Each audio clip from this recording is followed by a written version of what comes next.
Johnny, could you tell me about Car and Classic while being attacked by ducks? Car and Classic is Europe's biggest classic sales site with over 35,000 cars and bikes for sale at any time. And now they do online auctions where you can get professional photos, a detailed write-up, a secure payment service and the chance to get your classic in front of 4 million monthly visitors. And all of Car and Classic seller fees are only payable when your car actually sells. Excellent, thanks. Smith & Sniff is sponsored by Car and Classic. I'm Richard Porter. I'm Johnny Smith. And this is Smith & Sniff, a podcast in which two friends talk about cars and many other things live.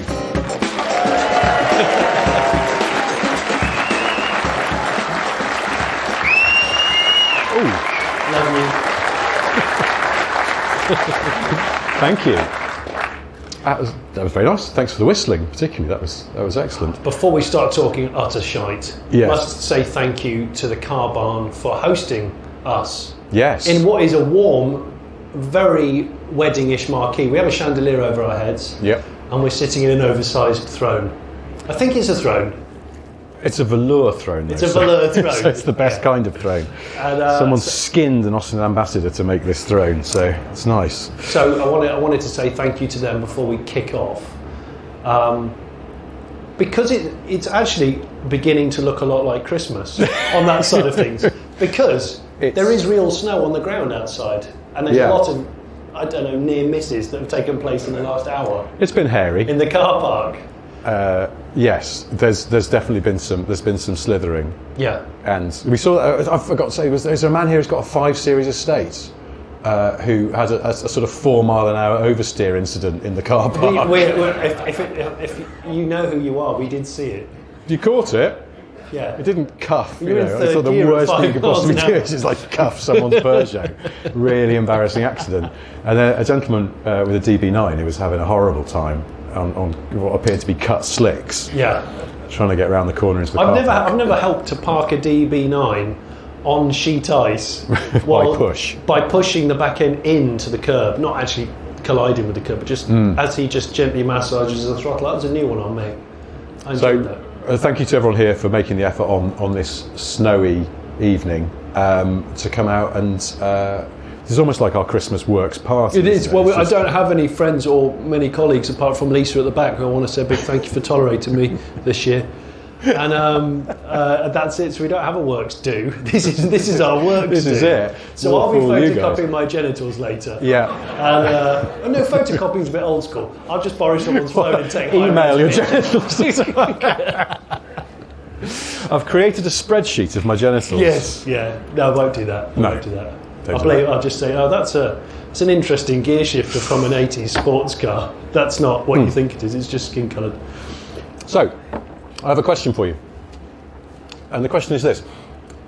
Why don't old people drive faster? What? Because because they're not confident anymore.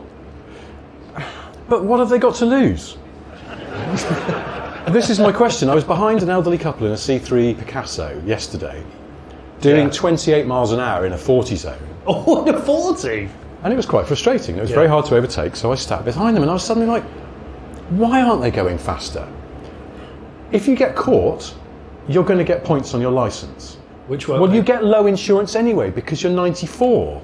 So it doesn't matter. If you get into a horrific accident, well, you're 94. You're on your way out anyway. When you say horrific... Live a little. What have you got to lose? This is why I don't understand. Why don't old people just drive like absolute arsewits? Because they could. That's an amazing idea. Well, I'm gonna start suggesting it. If you're seeing your grandparents this Christmas, if they're still with us, then drive why like not gently encourage, or pop home and for Christmas, instead of getting them a tea towel or a National Trust voucher, get them a remap.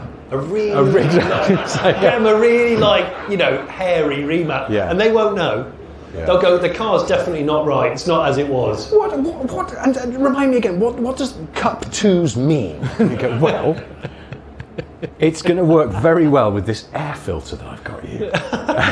And what are they called? Those emerald boxes. Emerald, yeah. But I genuinely don't understand. I suddenly thought, it just came to me while I was grinding my teeth behind this frigging Picasso. I was like, all bets are off here. Yeah. And even if you got stopped. Does anybody in the audience know anyone who's quite old and drives very fast? And there's two hands. Okay. There's two hands. Okay. All you got to do is shout out what the car is and we'll make up the rest. So what was that, sorry? A VW Golf. Okay, so not a Jazz. GTI. Fiat 500. A CLK. CLK 500. Oh, come on, that's effortless speed. Well, you've still got to, They'll be changing the radio station and accidentally doing 140 in a 40. Yeah. Obviously. I was going to say I don't know any. I don't think I know any elderly people that. But this brings us to something else that we talked about on the podcast before. But it's something that fascinates me, and I was talking about it with Jonathan, who was organised tonight very kindly for us from the car barn. Seeing older people in surprisingly high performance cars. Yes, well, because they've been upsold them. Haven't they? Jonathan used to sell Fiats and Alfa Romeos, and he had an elderly lady come in to buy an Alfa Spider when they were still a thing, and her trade-in was a Toyota Celica GT, the one with the massive wing on the back. Yeah. And apparently she'd had Celicas since the 70s. And every 3 years she went down to her Toyota garage and she went, "I'd like a new Celica, please." And then one year she went down and they went, "We're stopping making them." And she went, "Oh shit." It's not acceptable. Well, I imagine she didn't say that because she was an old lady, but you never know. And she said, "Well, could you just stick a Ewa Kankanen kit on it or something?" Yeah. Well, no, so they said the only one we've got left is this. It's top of the range, but it's a bit racy. And she went, "I'll take it." And she did. and that was the first time I've had an insight from an actual car salesman into how this happens. Because there used to be an old lady I used to see near where I used to live who had an Integra Type R. And anyone who's ever been in an Integra Type R and knows the stiffness of the suspension knows that it's a way to accelerate osteoporosis even in the young. Yeah.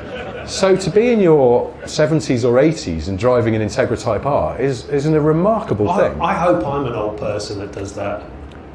I'd love to. I hope so as well, really but you just don't know, do you? Quite difficult to live with car, but you don't find it difficult to live with because you don't know any different. I just remembered something. You remember at the last show I said, "It's going to be fine, we'll talk for an hour, I'll set a timer on my twat watch." Yeah. I forgot to do that. Because you didn't last time. I didn't, and I forgot last time as well, because I'm basically useless. Keep talking and I'll do it anyway. All right, well, I've written, this is one of the very few things I've written down, what with it being a festive season and all. The Snowman. Quite an emotional cartoon. Would you call it a cartoon? Animation? Yeah, it's a cartoon. It's quite emotional, right? Am I right in saying that? It involves theft. He's a snowman, but he steals a motorbike and frigging sidecar. He's a twocker. The Snowman's a twocker.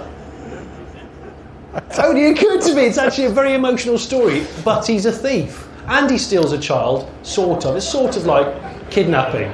He does steal a child. So it's he? now. Oh, yeah. I was driving up here thinking one of the loveliest Christmas things that I enjoy watching. My children are now old enough to think it's a bit rubbish, so I find myself watching it on my own, which is a little sad. And then I realised he's a thief. He sort of steals a child and then a motorcycle and sidecar and rides it up really hard around in the snow.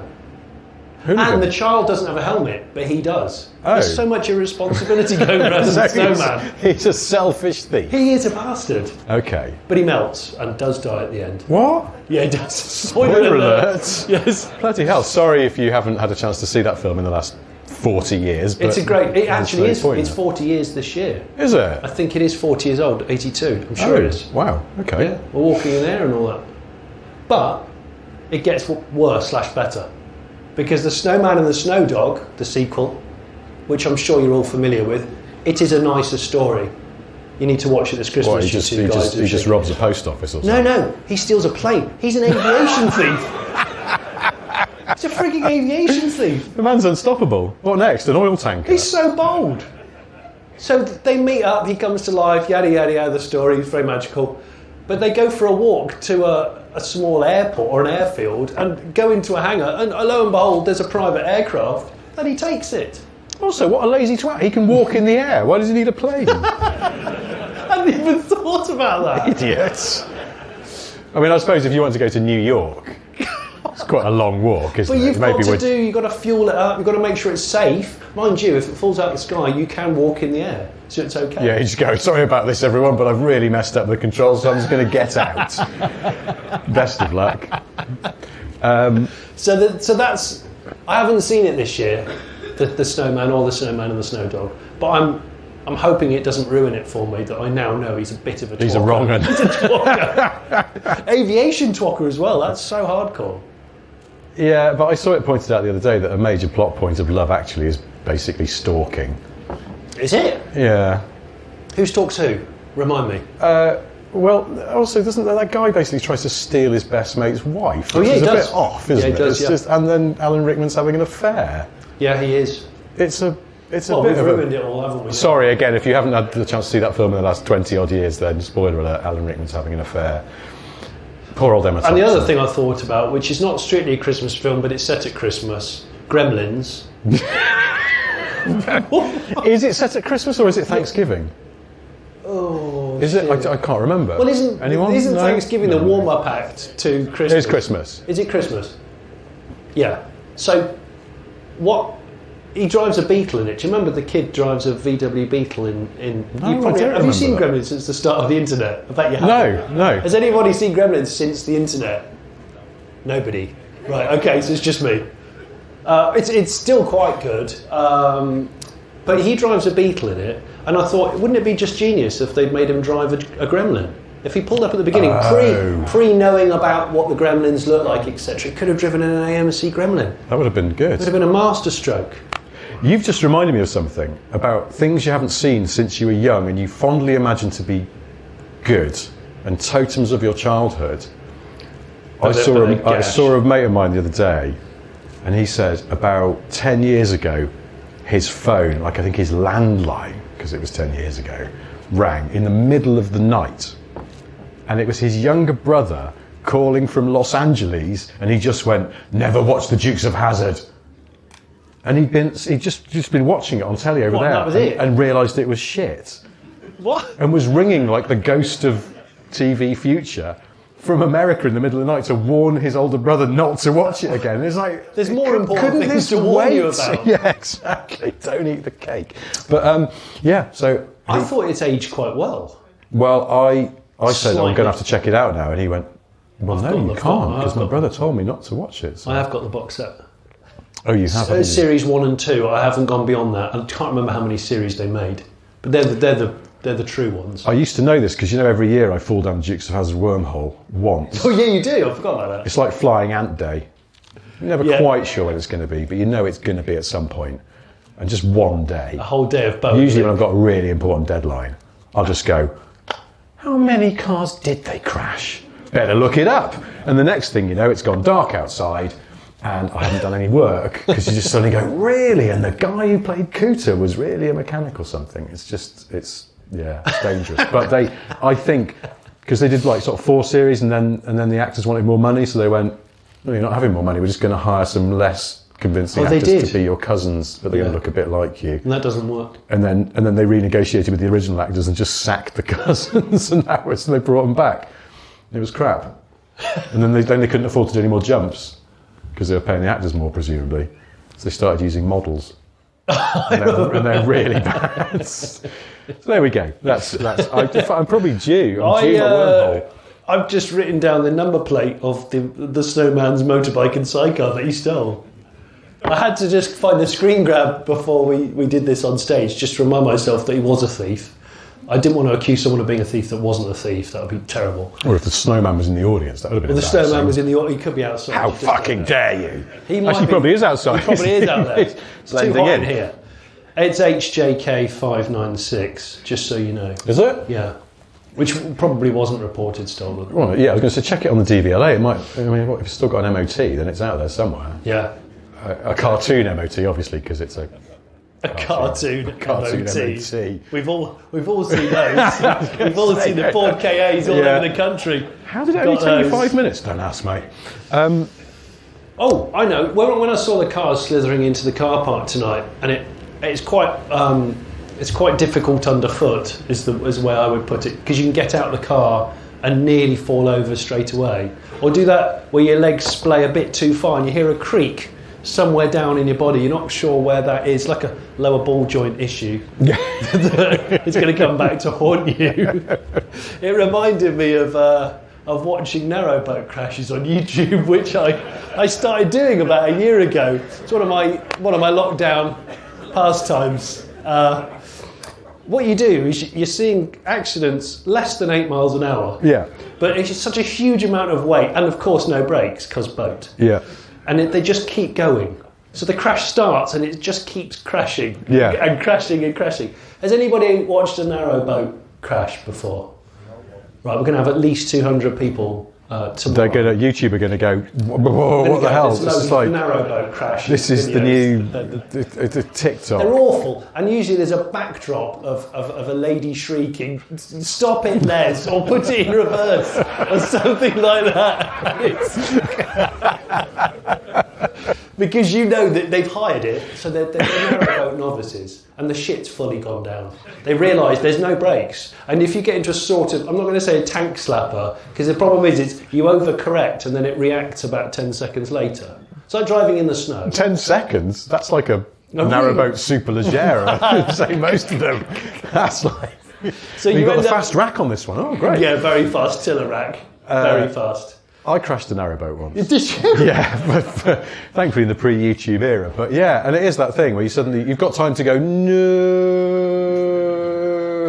and just crunch. Go inside, make a cup of tea, come back, go, where was I? And it just kept going thankfully into some, like a reed bed kind of thing, really muddy, but it shouldn't have been going there. And it sort of beached itself. The weirdest bit was those narrowboats, like back in the old days, I presume they do it differently now. They've all got a shitty Perkins diesel engine in them. Yes, well, I'll tell you what happened to this narrowboat afterwards in a minute, but...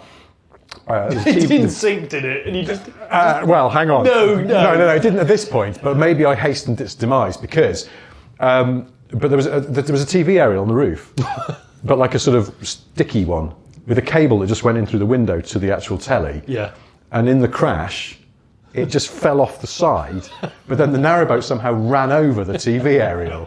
So it was sort of underneath the narrowboat. And because it was rented, it was a bit like, ooh, are we going to get charged for this? Did you really run over your own TV aerial? I don't know, it's Nobody's just a ever done that. accident. You absolute stroker. And then we had to get pulled back off the muddy reed bed because we were stuck fast. Was this a holiday? Yes. Well, it wasn't really very relaxing after that. It was quite stressful. But then we're puttering along down the Shropshire Union, and I think we parked up and gone to the pub for dinner or something. We came back and went, is the boat sitting a bit low at the back? Oh no. And then I think we sort of went on board and we just, farted about getting ready for bed. Were you drunk and you just fell asleep? No, I don't think I was particularly drunk. I think that's where we went. We wandered up the lane to this pub in the middle of nowhere in the Shropshire countryside, and they had a full curry menu on. It's one of the best curries I've ever had in my life. The chef was Sri Lankan, but this is by the by. What? The problem was that, as it turned out, yes, the boat was sinking. Really? Yeah. What, it had a hole in it? It was going down like that, like full Titanic, but the other way around, where its arse was just going into the water, because the engine cover, or some of the prop cover, which was supposed to seal in the prop, had come loose.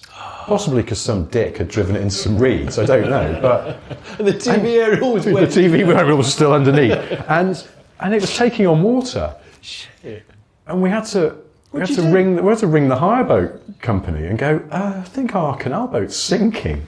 I mean, bear in mind, canal boat, you could have walked back to where we came from, but they went, we'll send someone. And this bloke turned up in a Maestro van. I remember this. How long ago was this? This was in the 90s. Oh, was it? Late 90s. Okay. So for some reason, I was with my family, and he just went, well, yes, the boat is sinking, I'm going to have to fix this, but I don't think I can fix it tonight.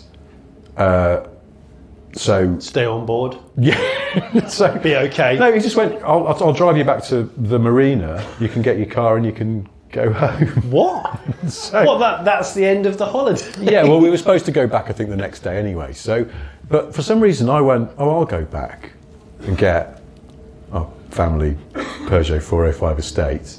And then the man in the Maestro van drove at like an extraordinary pace. And I think it's because of all the tools in the back gave an incredible weight distribution, almost like a 911, because it had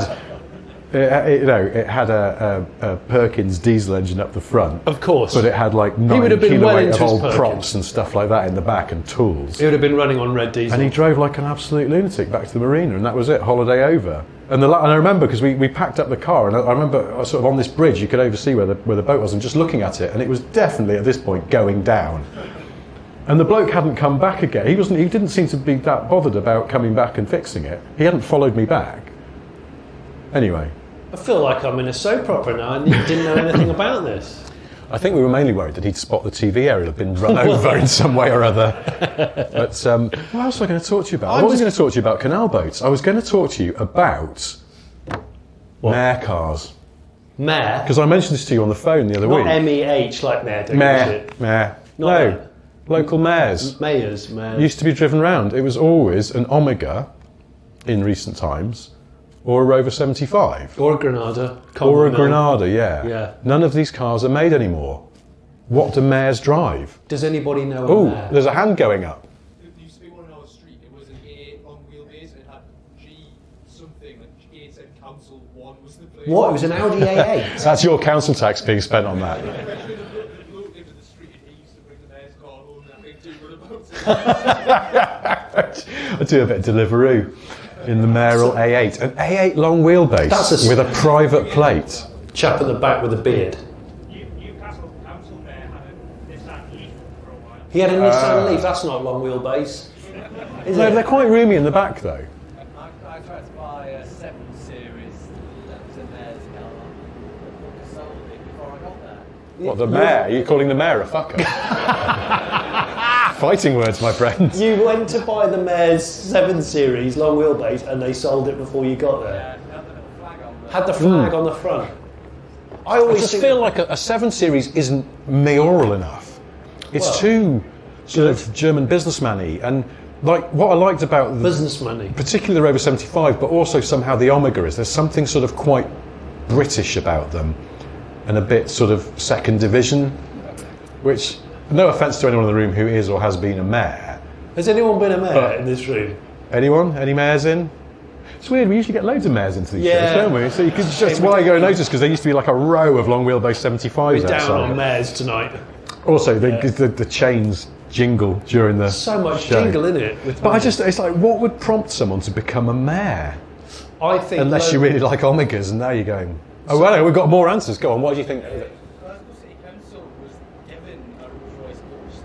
What? Glasgow City Council was given a Rolls Ghost. Yeah, I think they auctioned it off in the summer, but I don't know if they ever bought it. Auctioned it off in the summer for charity, did they?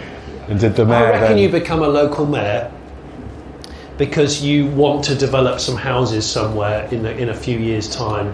Get your leg in with the local council, so you know it's all going to go through smoothly, Yeah. and then you retire to Benidorm. Well, you see, I had another theory. That's what I reckon. I thought it was all down to twin towns. Ah, Because, you'll go somewhere, just some town you've never been to before, and Yeah. you just go, oh, welcome to Shit Flaps, twinned with Rio de Janeiro. yeah. Hang on a sec. How did they do that? How do they do that? And also, doesn't that mean the mayor gets to go to Rio de Janeiro? Okay.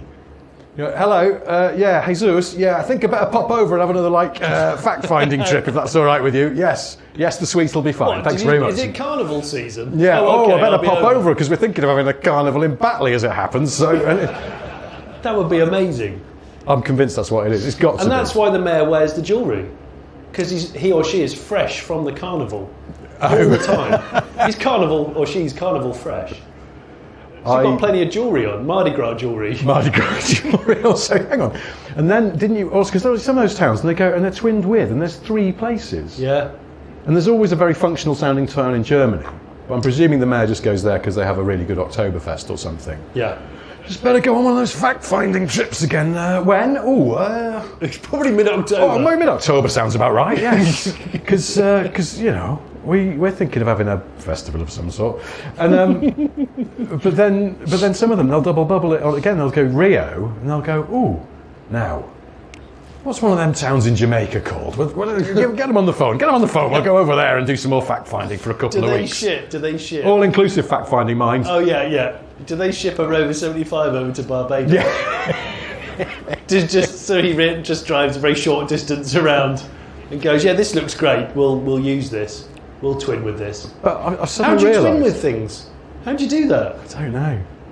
But I It's gotta be imagine a that process. some of the world's most glamorous and sunny locations are constantly being inundated. We're going, hello, it's Clitheroe again. You go, oh, piss off. We're not twinning with you. Can we twin with you a bit? Just come over and half twin, like a quarter. Our mayor's been cut out of because of cuts, just general council cuts. The mayoral car is no longer. Perhaps you just have to bring your own, like your own lease your own car. Oh, Turn up in it. the Mayoral Audi A1. Yeah. It's £147 a month. I couldn't resist. Yeah, exactly. Not very mayoral. It's a 3-door. What are you going to do? It's funny I could get in the back, getting the chain caught on the headrest, trying to get in the front. Yeah, it could be. It could be as simple as that. I wrote down to remind myself. Day before yesterday, I did my first on my YouTube channel. I did my first verdict on a car review, fully pissed. I'm not proud of it, but I can reveal that to you in the room. I wasn't driving while I did the verdict, just so you know. It wasn't on a campsite, and it hadn't been a pound a pint or anything in the clubhouse. So what happened was we ended up in Bruges. I'd driven there from the UK, reviewing the car and filming it as we went. Then we got to Bruges a little bit late because we were filming, and dived straight into the Christmas market and dinner because I didn't want to miss dinner. We'd already gone through without lunch. Several heavy beers later, and also a cocktail which I don't know the name of, but it was a little bit potent. Were they those Belgian beers they serve in laboratory equipment? Yeah. Yes. Yeah. 7% buggers. A friend of mine used to live in Brussels, and I went over to see him Friday night, Eurostar, straight after work. After work, have a couple of beers on the Mayoral train. Eurostar? Or Mayoral, yeah. I was usual thinking of wheelbase? twinning with Brussels. Bring me more of those. Thank you very much. But I thought, well, it's fine. By the time I get there, it's going to be too late to really go out and have a big drink. Forgetting, of course, Euro spec bar opening hours are open late. Of course. And my mate just went, drop your bag, we're going out. I love those nights. Loads of lab equipment turns up with various kinds of beer in it, all of which is like 9% minimum. Yeah. Went back to his flat, and then I went, I think I need to go to the loo. And then he found me asleep face down in his hall. And that's my memory of Belgian beer. Well, amazing Belgian memories. So yeah, I did exactly that, but we're not face down in the hallway. We were in a cobbled square next to a large Christmas tree, and the videographer that I was working with, Phil, was like, "We've got to record a verdict. We said we were going to do it whilst walking through the Christmas market. We totally forgot." By this point, it's very dark and very late, and I am pissed. I'm not going to lie. I'm like, I'm a bit battered though, Phil. I don't really know what. I got a rough idea of what I was going to say. So we just say it, but the problem is I muck it up so many times, and then I start, shouting. So ordinarily I haven't got a very loud voice, but I think in this verdict I'm stood around some people in a very historic square shouting next to a tree about a Kia EV6 GT. And I hope that when the video goes out, it's not that noticeable. That the end verdict's maybe perhaps a little bit more shouty / pissed. Well, I don't know. You're not alone, because the other week I was in the US and I went on, I don't know if people listen to the Smoking Tyre podcast, Matt Faraday's out of He was talking about chody shifters the other day. yeah, well, someone asked him, I think, a listener asked him. Yeah. It was obviously Was it quite a one bit of you? Was one of you asking him about a micro penis car shifter? Just to throw the cat amongst the pigeons. But yeah, when I was on the Smoking Tyre a few weeks ago, I remembered when we did that Aston DB9 versus train race across Europe, the ending wasn't as close as it appeared on TV. There was editing to make it more exciting, and Jeremy had actually been waiting quite a while, and enough of a while to have several glasses of wine. And his verdict, as I remembered it, and I've looked this up since, and my memory wasn't playing tricks on me, he's leaning on the Aston in, I think, Casino Square in Monte Carlo, with a glass of wine in his hand, and he is visibly pissed. And at the end he goes, but it's still a proper, brilliant, amazing Aston Martin. And I'm like, oh my God, this man's like 8 drinks in at least. It's so visible. It's embarrassing.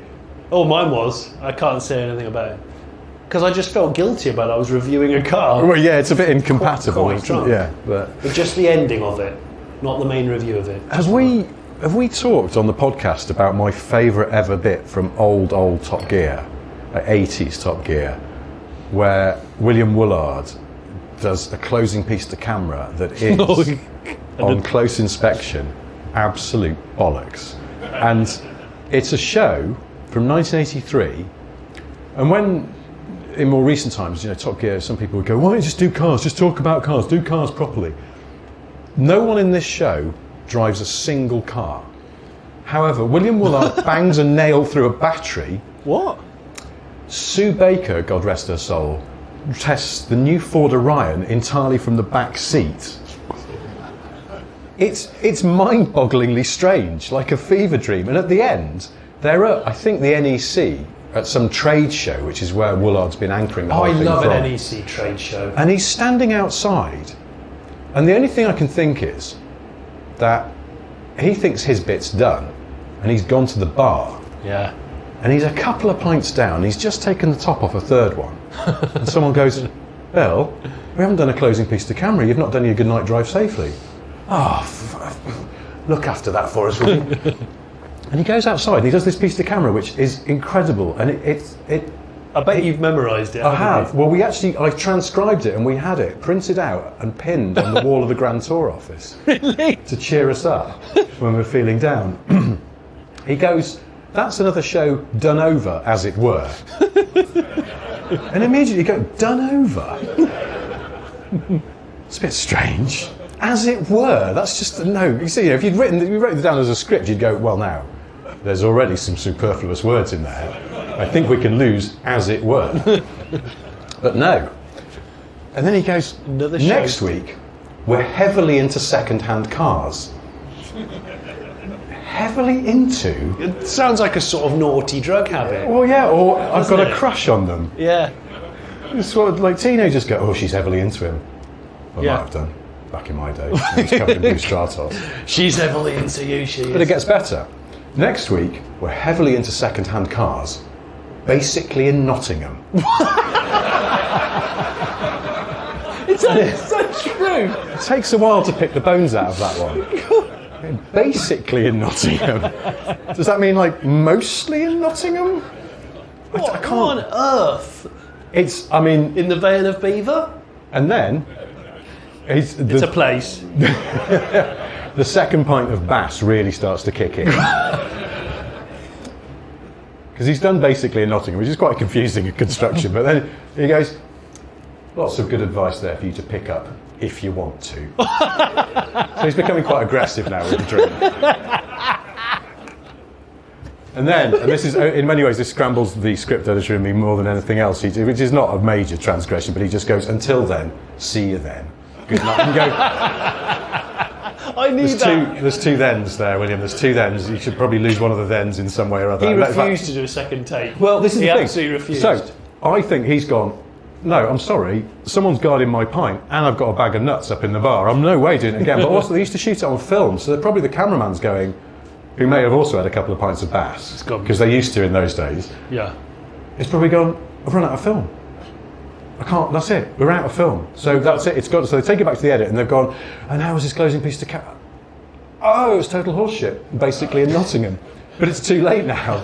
It's on YouTube. I'll put a link up in Nottingham. Basically in Nottingham. Is now I can't hear the name of the city of Nottingham. Can I ask you to do an outro of this event? Like William Willard back in 83. Basically. What were we talking about before we got distracted? I've told you before, and probably in a previous podcast, where Jason Plato on Fifth Gear, we were doing a piece to camera either side of a car.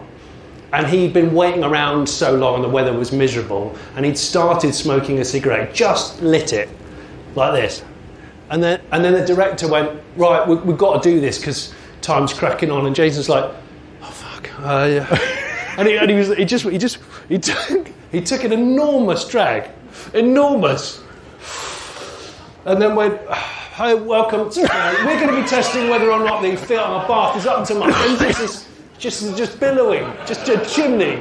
But meanwhile, the back end here is smoking as well, because he's got it hidden right behind his shirt like that and walking in a very strange way. And I say to Jason, they can't use that. That's unusable material. He went, well, we're not doing it again.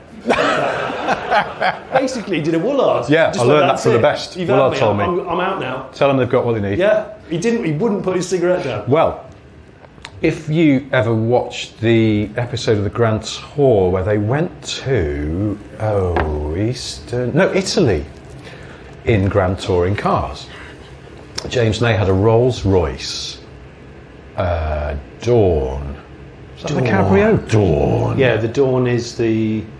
So I'm checking it. It is the Dawn, isn't it? the Dawn, the Cabrio, big Cabrio. Dawn. We should know this shit. We should know this shit, shouldn't we? We don't. Dawn.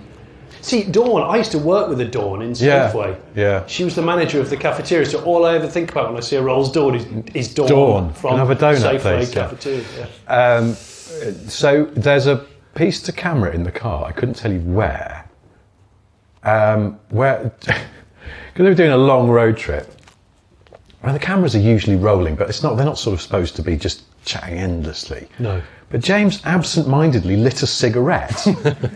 And then sort of something was happening and James was carrying on and on the walkie-talkie going, okay, yeah, oh God, Hammond's here. And then it was only when we watched the footage back, we went, he's smoking a fag. And he can't be smoking a fag because that's not allowed. No. So at great expense, the cigarette was digitally removed. What?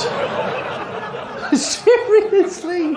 It was CGI painted stick. out, as they say in telly. Yeah, the cigarette was painted out, and I mean, go back and look and see if you can spot where there's because you probably see it because there'll be smoke coming out of his fingers like that. But it just looks like strange gang signs with no cigarette in. But yeah, we went, James, what were you doing? And he was like, oh, sorry, I just completely forgot.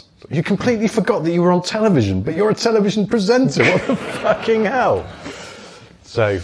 He once told me a story though about doing one of those ridiculous sort of Top Gear Live things in South Africa where he was paid a lot of money to do very, very little, and at one point he was they were at Kyalami racetrack in South Africa, I think, and he was sitting in this little. I'd love to be paid loads to do very little.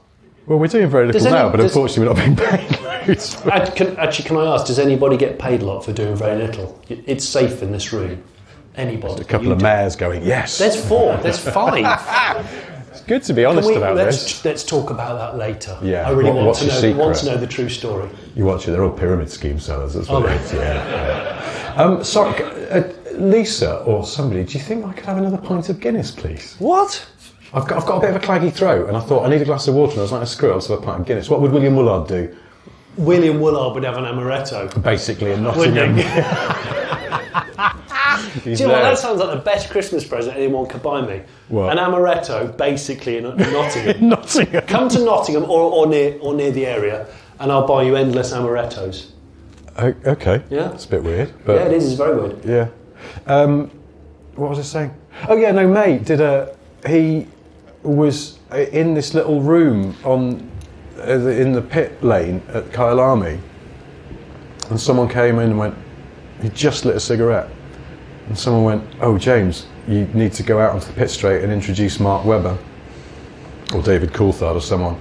No, you didn't. He put the cigarette in the ashtray, he walked across the pit lane, he jumped the pit wall, he walked out onto the pit straight, someone gave him a microphone, he went, okay, ladies and gentlemen, David Coulthard, and then he gave the mic back to someone, back over the pit wall, whatever thing, and he said the cigarette was still half there, and he just carried on smoking it. He was like, this is my job. So weird. This is bad. This is quite bad. So, I admitted that I was a bit fully pissed doing a car verdict. Well, I may or may not have had to have done a little voiceover for the same video the next day, very hungover. And I've noticed there's a little bit of a clag in the throat. Is this when you messaged me and just went, I'm hungover in Bruges, and I couldn't tell whether this was code for something? No, it's not prison code, it was real. It was just real, you were literally hungover in Bruges. But I realised I'd got up as late as possible, and then I realised I had to record a quick voiceover thing for the video, and I was like, oh bollocks, I'm going to sound really rough, like Madge from Neighbours. the benchmark of the roughness. benchmark of the throat, and it doesn't work. If I'm honest, it doesn't work at all because it sounds totally different. It doesn't sound like me. Oh, it doesn't. Yeah, no, doesn't match it it. just sounds like an old guy. Hello, right, yeah. I'm not an Anyway, old to guy. sum up, it cost 50 grand and it's right. Nice. It's right. It's right. Right, nice. nice. Yeah. You're not thinking Basically straight. in Nottingham. Basically, I will give you £5 if you can smuggle that into one of your upcoming videos. Well, I don't. I mean, I live 40 miles from Nottingham. Oh, well, you can so cheat I, then, do can't I, you? Do Just I go, basically "I'm live basically near Nottingham? I'd settle for basically in Nottinghamshire Sure. Yeah. if you sure. wanted to. But Yeah, we'll do that. So the other thing I was going to talk to you about was navigation, and something I've realised, because I've moved house quite recently to a different city and I'm still struggling to find my way around, but what I've realised is I can navigate quite well using other people's cars. So, for example, my son has befriended another lad who lives on a street, and on the corner of that street there is always parked. Oh, Lisa, thank you so much. Cheers. Thanks, Lisa. Johnson Blue Strata. Just a cheeky No, there was a look of horror then. Yeah, I can only find this other family's house by the fact that on the corner of the street there's always parked a Mitsubishi 3000 GT. So if it ever moves, I simply can't find this road where this lad lives to drop my boy off. And I realised I'm doing that a lot. I'm kind of going, oh, now hang on a minute, how do I get down to where there's that big pet shop? All right, so I've got to go down there. There's the old 3 Series, and then I'll take a left at that Alpha Spider under a cover, and just keep on going a bit, and then someone's got a JDM Impreza, and I'll just keep going past there. As if I see that, I know I'm going the right way. And it's like, if any of those cars move, I'm absolutely screwed. Or so you could come down and move them all around, and I would just end up driving into the river by mistake. Because it's. Does anyone else do this, or is this just me that I can't? No, I think just we do landmarks. this. I need landmarks. Yes, hands in the air. Thank you. Yeah, semi-derelict cars, or cars that very old people have, so they only drive them once a week, so, once a month. Well, a bit like that Nissan 100NX at the end of the road. It's done 5,000 miles from you. For people at home, well, first of all, we haven't really set the scene. We are in this glorious wedding market We are. with chandeliers and An Aston Martin under Noble. an Aston Martin and Noble. We're flanked. That's the word. Is We're it? flanked by these 2 nice cars, Flanked, yes, that's true. which are for sale. Would they are, yeah. We weren't asked to point that out, but it feels polite to do it. Yeah. Sitting on a ridiculous throne. Yeah. And we have got the Benetton jackets on, And we've got the Benetton. obviously. We didn't even mention the Benetton. No, we didn't. The authentic Benetton 90s racing jackets. I've kept the label on mine because it's so damn rare.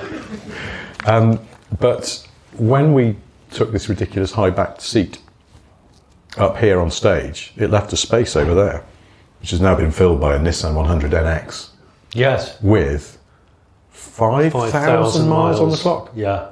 Glorious. I don't know if anyone's checked out this car, but the interior is Just new. immaculate. Yeah. It's extraordinary. But I think that you could just buy that and win Festival of the Unexceptional instantly. It almost feels like cheating. It feels like taking steroids to win Festival of the Unexceptional.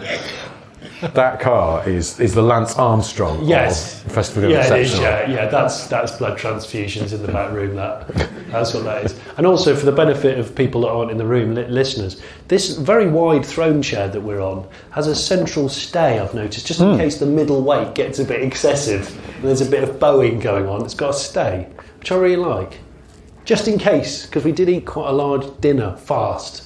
Bolted is the word. Yeah. Bolted Yeah. fish and chips, because suddenly went, oh, we haven't eaten anything, we're going Yeah. to go on stage. Need so to eat it's something. slightly bilious. That's the word, isn't it? What else? What have you got written in your notebook? Well, I can't remember if I mentioned this in a previous podcast. I hate it if I did. Let's talk about the sort of sexy Undertaker lady. Did I talk about her? I feel It's a bit troubling, but it's the truth. one of the problems with doing our podcast is that it's very hard to separate real life from things we say while we're recording. And I Because can't remember if recording you, is live. Well, so I can't remember if you told me about this in real life. I think I WhatsApped you. Basically, I was going on down the A1, and I saw a hearse coming up, and people that know me know that I quite like a hearse. I'm not dark or strange. I just quite like the design of hearses. Anyway, I saw this hearse coming up, and it was a Ford Falcon Australian spec, and I thought, oh yeah, this is quite cool. And as I drew alongside it, because we're in like an average speed area, and the hearse was going slower than usual. Surprise, surprise. And I don't know why I was surprised, but there was a woman driving it who couldn't have been more than about 25. Okay. Blonde and quite gothic. with like a kind of mad black suit on and crazy eye makeup. And I was alarmed because I was normally, let's face it, Undertakers are just old, bald men. They usually are. So at first I was like, oh look, it's just a female Undertaker, that's cool. And then as I carried on driving, I was like, oh, she's actually really attractive. But she's an Undertaker, is that a bit odd? Well, no. I don't know how I feel about this anymore, but I'm saying it out loud. Hang on. I started thinking about it more and more as I was driving to work. But she was driving a hearse. There wasn't a dead person in the back, don't worry. It was an empty hearse. But you've assumed that she's an Undertaker. Oh. Perhaps she's just a goth. She could have been a goth. And when they said, what would you like as a company car? Because she's a sales rep for Allied Carpets or something like that. She went, I'd like a hearse, please. That's it. She's not an Undertaker, she's just a goth. I don't think Lex Auto Lease do hearses. She's like, well, ask them. And they went, yeah, actually we do. It's amazing, but we do. No one ever asks for them, I'll never know. So it's spacious, and it's so on brand for a goth. Smooth. She's actually an area manager for Premier Inn. Yeah. But she's so committed to the goth thing. Honestly. And what's more gothy than a hearse? It was quite a scene, I have to say, people. And it's not wrong to think it was quite attractive, just so everybody knows. It was quite attractive. There's no law against fancying Undertakers. No. Is anyone married or in a relationship with an Undertaker? No, nobody. No.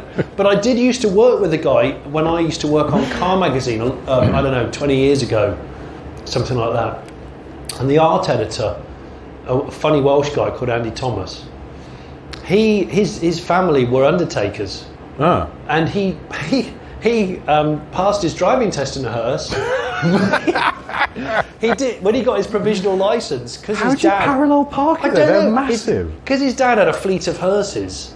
When he turned 17 and got his provisional, they just put him on the insurance of a Granada Coleman Mill, and just went, oh yeah, you can borrow it. And then he passed his test in a damn hearse. He used to go out like with the lads in a hearse, like a new hearse, not an old like funny hearse, like an actual hearse. When I tap the dashboard, slam on the brakes, and then from behind you, there's it'd be horrible. I presume you'd do it empty. That would be the way. But if you wanted to make the possible Undertaker lady or not that you saw on the A1 or wherever, if you wanted to, sort of be lightly flirtatious with her, assuming she did work in the funeral trade. If you were in the outside lane, you could have massively slowed down until she was forced to go past you on the inside, and then you could have gone. Now that's irony. I'm going to wait for a minute until everyone catches up to that one. I'll never know the truth of whether she was a real Undertaker or not. I guess it's going to play on your mind now, that's isn't it? That's the tapestry of life, isn't it? You're right, though. Most Undertakers are. Also, this may be a completely bollocks observation, basically in Nottingham, but our Undertakers always, to me, seem very thin, often thin men. Thin? I'm basing this on the Undertaker. There was a funeral parlour near our old house, and the man who ran it was a very tall, thin, miserable man. And I once saw him almost get crushed by an air conditioning unit in a slightly bizarre... that's by the by. It's not by the by. That isn't by the by. Well, Tell me how he nearly got crushed by an air conditioning. Funeral parlour next door to the barber where I used to get my hair cut. Can I apologise, by the way? I went to a new hairdresser this week, and it feels like he's done a weird job on my hair. I think he's done a fine job. Do you think? Do you think he's done a fine job on Richard's hair? I don't. It's not right. It feels like my hair's on the wrong way round. I can't get used to it. There's something up. I can't. It's also because he was completely bald. And I suddenly realised, should you trust a man who's completely bald to cut your hair? Maybe he's doing a lot of revenge haircuts because he's bald. Revenge hair? Yeah. Have that, you fucker. It's going to stick up at the back no matter what you do. He's going to draw something naughty in the back and then not offer the mirror up. Yeah, just really wave it really quickly. Yeah, it's great. Anyway, have a great week. The barber I used to have my haircut in London was next door to the funeral parlour, and I was sitting in the window of the barber one day waiting for my turn to have my hair cut. And this Luton van drew up, and it was delivering a new air conditioning unit to the funeral parlour. And the very tall, miserable man came out and started trying to shuffle it off the tailboard. and it just suddenly started toppling, and it was like, oh my God, the Undertaker's going to get killed in a sort of 6 feet under, massively ironic way by a falling air conditioning unit. And in the end, I don't know where the van driver had gone. And in the end, I ran out. Oh, is that bad? Oh yeah, look, he was then there like, and I went and helped him. He never said thank you as well, the miserable twat. Didn't he? I mean, I know you need a certain amount of solemnity to work in the funeral trade, but there's no need to be a grumpy bastard when someone saved your life. I was going to say, maybe they're thin because they just get put off their food. Every day they go to have lunch and they go, do you know, I'm not that hungry again today. Well, imagine. I'll just wait till dinner. You got home of an evening, oh, what happened to you today? Oh, I saw a dead body. I was like, you know, I won't have any dinner actually, I'm feeling a bit. Well, he's got to do that every day. Every day. I used to work with a guy like that. I was never an undertaker, but I used to work with a guy that never ate anything all day, just drank Guinness for lunch. Fun enough. It wasn't you. Nutrients. No. It wasn't you. In fact, he used to drive an Isuzu Piazza Turbo. Yeah. Okay. That's not interesting, really. Well, it is, because it's sort of profiling a Piazza owner. You go, who would buy a Piazza Turbo? A chap that doesn't eat during the day, just drinks Guinness, and then goes home. And drinks Guinness, possibly. I don't actually know what he did at home. I don't know where this conversation's going. So I'm going to say nowhere. I've written. Have a look at that.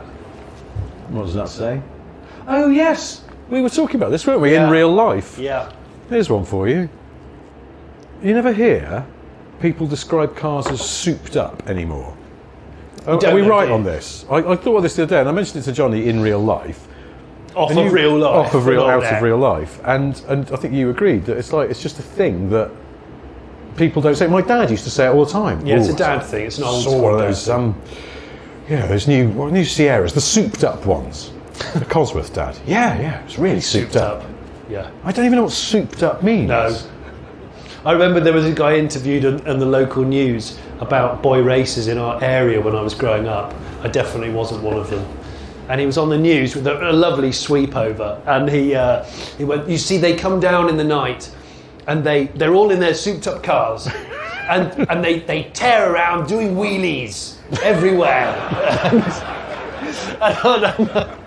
I couldn't stop laughing. We used to say this to one another when we were my mates. They come around, they tear around, they do their wheelies, and you go, I would fucking love to be able to wheelie my car. Can you imagine singing Nova SR, wheeling around on a wet night? Good luck. Good luck. So anyway, it's just an observation. You don't hear people say souped up. Then I also realised that I think it was something my dad liked, sort of up constructs, because he also used to, rather than say constipated, he would say bunged up. Which again, bunged up. Yeah, and there's something quite quaint about it. Souped up. Souped up. It is a thing, isn't it? But what I don't do even they say now? What's the alternative? Modded, modified. Modded, tuned, tweaked. Yeah. I don't know, but souped up. Tuned. But souped up is just not a thing. No. And I don't know why. But then I also thought, why was it ever a thing? Because it doesn't really make any sense. Souping. Soup, like soup, as in a bowl of soup. I presume it's not that, but what? How could it be anything else? Is my question. I've got obviously. Does anybody know the history of the word souped up? No. It's not a word. Does anyone know a website that allows you to put questions into a little box and they can answer them for you? There now, a hand's gone up. Does it have anything to do with the word super? It could be super, couldn't it? Ah. But you see, I would say that souped up is spelt like soup, the liquid food, which is people are stupid. You're absolutely right. It's a real shame sometimes, isn't it, that people are stupid? It is a shame. It's quite sad, I think. It is. I had a guy in a BMW who was a bit stupid following me yesterday, coming back from Bruges. Oh. Yeah. All the way back from Bruges? No, not all the way. That would be creepy. Like on the ferry and everything? No, not on the ferry. But one of those people that tailgates you and then does 130 straight after you've pulled in, and then there's instantly a traffic jam, and then you have to have that embarrassing look at them like, yeah, that was worth it. That was really good. Well done, you. Well done, mate. Oh, I was going to tell you about the car I came in here. Came in here? Oh! It didn't come in here, it wasn't one of these. We got so starry, we want a throne, curtain, I want to be able to drive up to the chair, otherwise I'm not doing it. I'd love to be able to do that. I mean, in theory, we could have done it. I think you can only get in over there, so we'd have had to be like, excuse me, sorry, can't I? And drive through the audience, which would have been A bit weird. health and safety nightmare. But so don't be jealous, because I know you will be. But I came up here in a press car. Now, we're very lucky in our job. We get to borrow all sorts of fancy cars. You know, it's a great privilege, and it's not all the time. But sometimes, you know, the stars align, your luck's in. And that happened to me this week because I've come up here in an Astra. Yeah, the new one. Yeah. Which is? But it's not just any Astra, my friends. It's an Astra Ultimate. Oh, it is an Ultimate. There is no greater Astra. Okay? Well, it would be a shame if there was, because it'd be a lie, wouldn't it? It would rather undermine it is souped up. Souped I'm up. glad you mentioned this, sir. It is souped up with a hybrid system. There's a hand in the air at the back. An Astra enthusiast has questions. Oh, souped up comes from injecting a horse with drugs. What, with like soup? Injecting a horse with like... Oh, according to Auto Trader... What are they talking about, drugging Does horses? anyone want this Guinness? I've had too much. It's all become very confusing. Drugging horses? So to sum up, Auto Trader says that they used to inject horses with soup. I'm going to text Rory Reid. I'm going to have I'm going to say to him, what's this? Rory, get your act together. Doing this, spreading misinformation. drugging horses. That's interesting. I mean, it's confusing. We're a little bit back in Nottingham, basically, with this. It doesn't quite make sense, but we'll come back to that. I think it's at this point, because you've driven here in a Vauxhall Astra. Yes. And by the way, sorry to interrupt, but can I just say, it's really good. Like, it is honestly a really decent car, and I don't think anyone will buy it. I've warned you. I think it's about 40 grand, this one, because it's the hybrid. Yeah, it's a temptress of a car that. It's a 40 grand Astra. Golf R Astra Ultimate. Actually, the new Golf R is rubbish. Yeah, You'd probably have exactly. the Astra Ultimate. Yeah. It'd be no fuss. Yeah. Wouldn't cause you any trouble, that car. I think it's at this point I can legitimately do the Stellantis soundtrack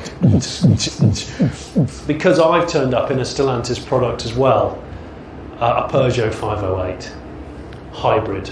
Oh, such a nice machine. What MPGs are you getting, John? Shit. If I could fathom out all the touchscreens, I would be able to tell you. It's a car of mystery. After about 80 miles. No, I'm not telling you. No, it's a secret. I just, do you know what? Again, really sweet car, so relaxing, effortless driving, lovely, sweet. It is a really good vehicle. I've done about 300 miles in my Astra Ultimate, and it's doing about 47 miles to the gallon. Oh, you guys have paid to listen to this. Suck on that, Astra Cynics. 47. And it's a petrol. I have to say, it's a good car. It's a good car. It's honestly a good car. I messaged you after I borrowed it and went, the new Astra, you need to book one in. It's phenomenal. I don't use the word phenomenal lightly.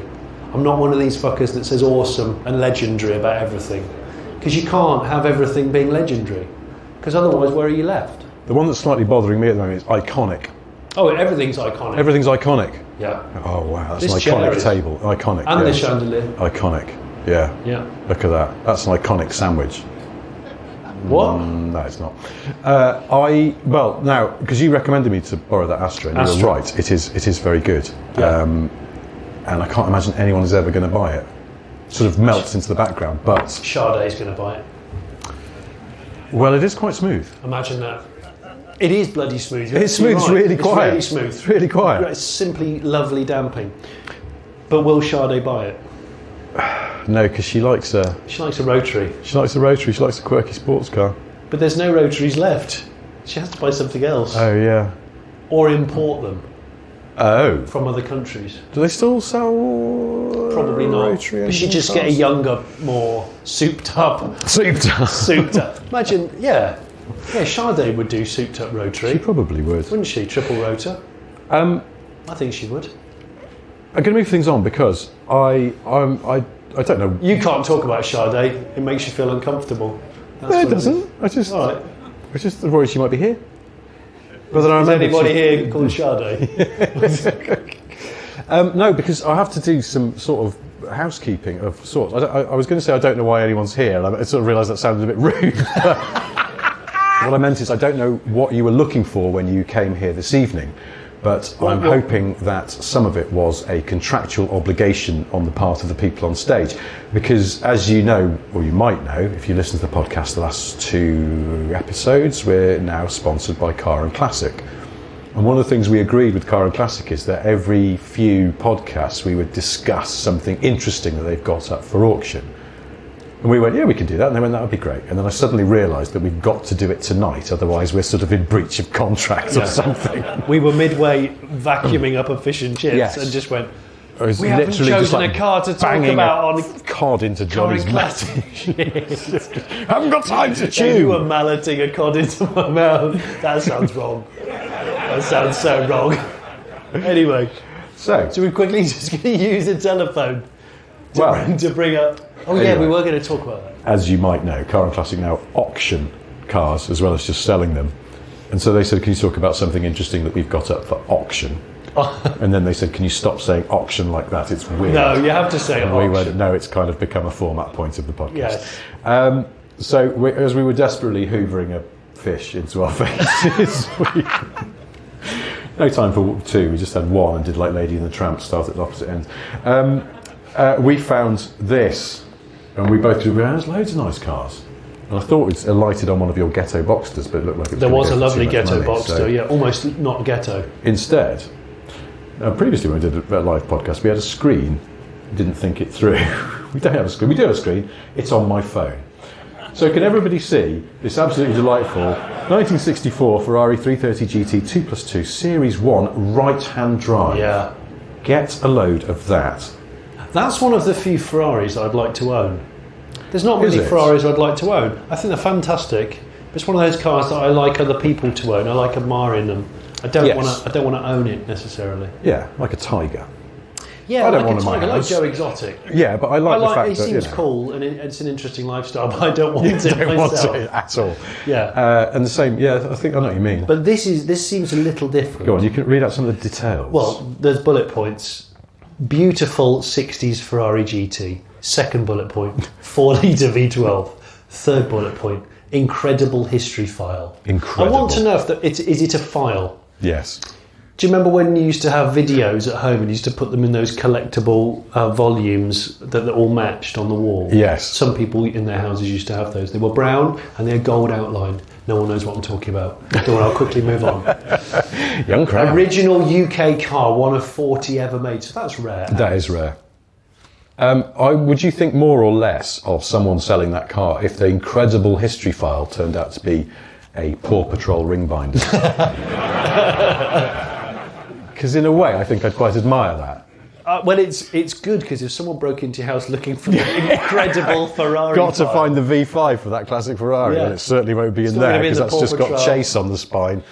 We've already talked. Any Paw Patrol fans in? There aren't. No, he's the police one. He's brilliant. He gets disproportionate amount of screen time. 40 right-hand drive cars out of 330 ever made. That's not a lot, is it? No. But that car... Hang on, sorry, they made 330? It says here, look, hang on. Does it? Ferrari 330s, and they made 330 of them? Oh, hang on, I might have not Sounds read that. unusually organised for Ferrari. Also, I think it was a lie. I think I just made it up. I just read it. I don't know, but they definitely made 40 RHDs. Does anybody say RHD? No. They don't, do they? Should they? I don't think so, no. I don't think it works. Now LHD? that I've said it out loud. Just realised I got a little bit distracted by the disco lights.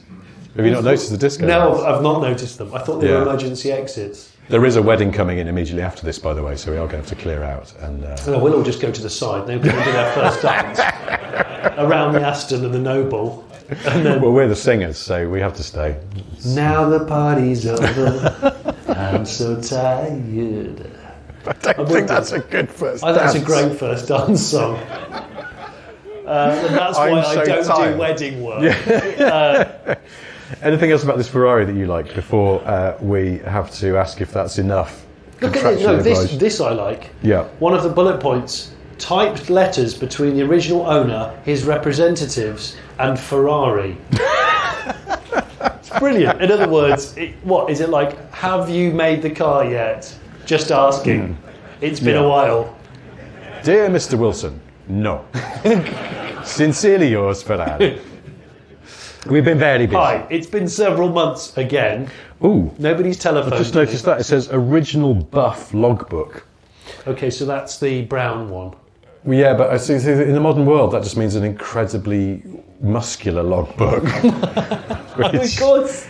It's a wonderful thing how language evolves and stuff like that, but now every time I see the logo for BAA Systems, I just assume it's like a really fit systems because of the youthful argot in which I have at my fingertips. Not really. Anything else? Recent localised paint and body repairs totalling £4,800. Yeah. Oh, listen, we have to sort of start wrapping this up, but we haven't actually said how before we started doing this and before everyone arrived, we went and had a look around the Aston workshop up there. Oh. And it was a pornography warehouse. It was. Well, you might have seen Martins. at the back of the room, there is a body shell of a DB5, Dubber 5. Mm. And apparently that's a factory right-hand drive silver birch car. So quite a rare beast, but the body shell's almost flawless. I had a little goosey at it. They've done a lot of work on that. But up there they've got some brown vehicles up there, haven't they? Yeah. There's a lot of brown. Really, but it's the not David Brown. I mean, there is obviously David Brown yes, up there. Not but there's actual an David incredibly Brown, brown 80s V8 Volante, it's gorgeous. which is magnificent. With a very brown, almost like the hood has been made out of lots of butterscotch sweets melted down. They just sucked Werther's originals and those said sweets enough to if make a a hood. person of a certain age keeps in the glove box of a car for long journeys. You know the ones. But it was the behind the scenes bit in the bit where they build engines and do like bodywork and stuff like that. Yeah. And I went, I must remember to bring my Aston Martin here that I don't have. Would you have one? Would you? You got a little bit dewy-eyed over the DBS. I love those DBSs. You know, 70s DBSs. 70s I think DBS. It's mega The boxy ones. spec. Yeah, I think Naughty that's so cool. I prefer those to the later cars. Although I also like the later cars. I was hoping to see a V8 Zagato from the 80s. But when I asked if they'd got any, they pulled a face and went, no. They didn't seem too much love for them. And I was a bit like, oh, I really like those. You need to try and save up and buy one at some point. Would you have an old Aston? Do you know, well, the Aston that I would really like is, strictly speaking, not an Aston, because it's the stunt car off of James Bond. Because it's the Suzuki X90. No, the DB5 skid car in the Oh, there was an films. M3 underneath. There was an M3 underneath. Did you drive that? No, I didn't. Ah, I know some people who did. It's supposed to have been phenomenal. It's meant to be brilliant, yeah. And I said to Aston, and of course they're going to take notice of me, I said, stop pissing around, make a plastic body DB5 under your own licence, put old BMW M3 underpinnings, whatever the cheapest M3 is at the time, just put all that under there, and just sell it as a licensed product for, I don't know, 150, 170 grand, which is, I don't know, what, a tenth of what one of those is. Yeah. And more fun than one of those. It's a wonderful plan, but I feel like in marketing terms, difficult. Why?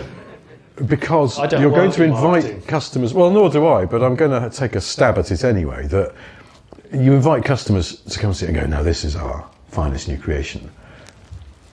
The body shell is hand fabricated. And trust us when we say, underneath, it is based on the very cheapest M3.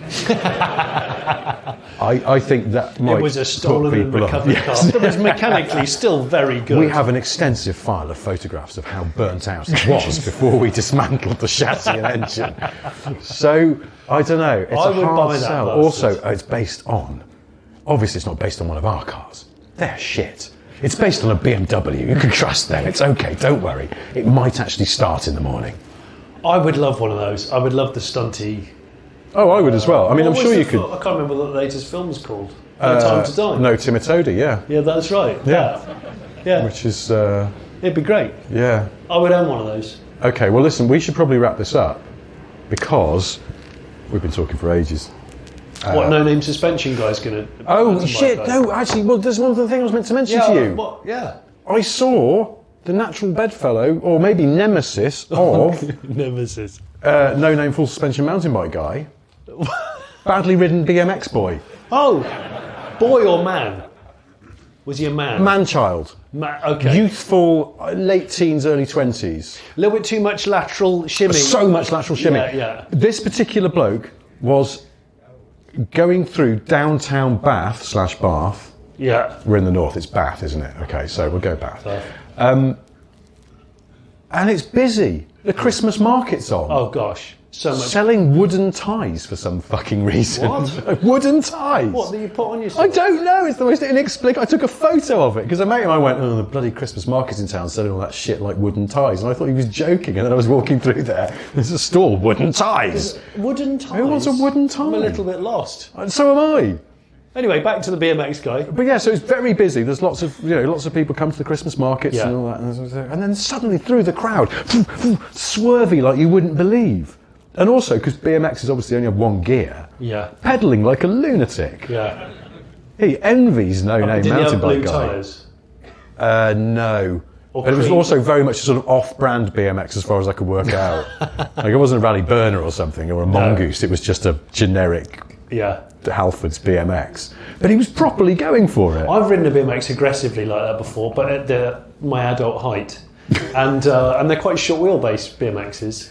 They are, and I yeah. was so aggressively doing that while I was pedaling. I just sort of cycled off it. Don't really know how I did it. I was a little drunk at the time, but I sort of felt like I overrode it to the point where I just got off it. Didn't realise I was. I put it down and just carried on. It's very odd. It's a few All years right, ago well, now. on that evocative image, It was an evocative image. that's another show done over, as it were. But see us next time Yeah, somewhere basically We're near going to have to do a Nottingham. show in Nottingham now, so We we are. can just be basically in Nottingham. In the Vale of Beaver. Is the Vale of Beaver in Nottingham? Yeah, it is, yeah. Okay. I'm not just saying it for a fact. It's actually in the Vale of Beaver. All right, well, before we wrap this one up, I have three things to tell you. The first one is that Johnny has a solo YouTube channel in which he ambushes his friends, grabs them by the legs and uses them to collect up leaves. It's called the Mistake Mates for Rakes show. And if that's not to your taste, there is, of course, the Late Break show, which has lots of excellent videos about cars and people who love cars. The second thing I want to tell you is we want to say a huge thank you to the Car Barn at Aston Workshop and this glorious venue and the people who run it, and particularly to Jonathan Webb, who set all this up, got in touch with us and went, "I've got a place that you might like to come and do your show." And we sure do, enough, and we are. we do. This is fantastic. And also, thank you to everyone here for coming. We Yeah. really appreciate it. And the third thing I've got to do is on my phone, and I'm going to have to scroll down and find it. Oh, well, that's so So pro, isn't just it? do some You've ruined all beatboxing. that professional Just do some podcast human that we've just beatboxing done. while I'm going. Okay, all right. So the third thing I've got to tell you is that if you remember the classic Grange Hill theme tune, it's got a name. That's it? It's called Chicken Man. Does anyone know this? You knew There's that nodding. on the There's front. nodding going on. Well, I'm going to This- counter that. The original theme tune to Snooker Yes. is called The Dragster. Was it? Yes. Was that because was it It's a library tune. music that they adopted? I'll have to look it up on my phone, which is really unprofessional. Because the Grange Hill called- theme tune was just an off-the-shelf bit of library music. Really? And it was not only the theme tune to Grange Hill, around the same time in the late 70s, it was the original theme tune to Give Us a Clue, the miming show. With Lionel Blair and Michael Aspel. And then after a few series, they went, oh shit, everyone associates this song with Grange Hill. And they commissioned a theme tune of their own. But the man who wrote it, I've written this down. Sorry, the man I'm who wrote not, it I'm was not called... ignoring you texting friends. I'm just going to check the stat on I've this had enough song. of this now. The bloke who wrote it was called Alan Hawkshaw. And he also wrote the theme tune to Countdown and the Channel 4 News. And if you remember a song called It's a Fine Day by Opus 3, Yes? that was sung by his daughter. Really? This is like fact upon fact. I'm just... Okay. None of it's interesting, but it is nonetheless factual. What's this? Okay, the theme tune to the Snooker is called The Drag Racer by Yeah. the Douglas Wood Group. Oh. Shit fact of the evening. but you'll go away and remember it and listen to it while you're brushing your teeth. I highly recommend it. It's a short and sweet track. How would you listen to music while you're brushing your teeth? Well, It's not it's even that easy. What you long. do is you bring something up on your phone, make sure you've got ample 4G or Wi-Fi, and you simply press the button, and it plays while I brush my teeth. It's great. I highly recommend it to everybody. Well, on that note, thank you ever so On much that for side of being... things. On that side of things. Thank you ever so much for being here. Thank you for listening at home. We'll see you all again soon. Goodbye. Thank you.